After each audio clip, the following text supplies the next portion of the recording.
વેરાવળમાં પાલિકા તંત્રે પોલીસ બંદોબસ્ત વિના જ મેગા ડિમોલેશન હાથ ધર્યું હતું. પોલીસે છેલ્લી ઘડીએ બંદોબસ્ત આપવા ઇનકાર કરતા ઉઠ્યા છે સવાલો. ડિમોલેશનમાં 3.5 કરોડની બજાર કિંમતની 3584 ચોરસ મીટર સરકારી જગ્યા ખુલ્લી કરાઈ હતી.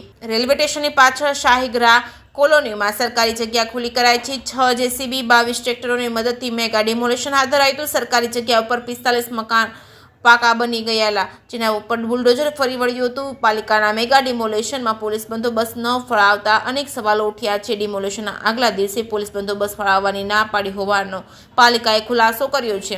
જે કેસની ગુજરાતી સાથે મહેશ પાજા, સોમનાથ. દિગંત દવે, ઓફિસ સુપ્રિન્ટેન્ડન્ટ, વેરાવળ નગરપાલિકા.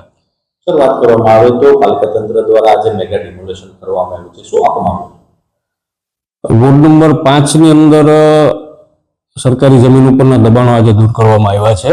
જેમાં વિગતથી વાત કરું તો 45 જેટલા પાકા મકાનો હતા કે જે સરકારી જમીન ઉપર પેશકદમી સ્વરૂપે હતા. એમાં નગરપાલિકા અને સિટી મામલતદાર સાહેબના માર્ગદર્શન હેઠળ 6 જેસીબી 22 ટ્રેક્ટર થી આ 45 દબાણો ખસેડી લેવામાં આવ્યા છે. જેનો મલબો હવે 2-4 દિવસમાં ખસેડીને એને યોગ્ય જગ્યાએ નિકાલ કરવામાં આવશે.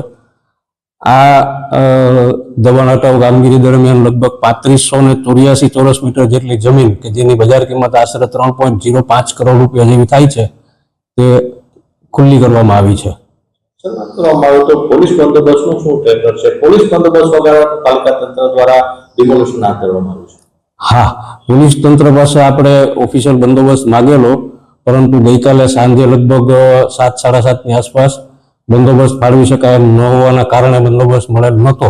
પરંતુ અમે એ કામગીરી એકદમ શાંતિથી પસાર કરી અને સુવ્યવસ્થિત રીતે કાયદા વિરુદ્ધનો કોઈ બનાવ ન બને એની તકેદારી રાખી અને ચીવટથી આ કામ સુખરૂપ પાર પાડેલ છે.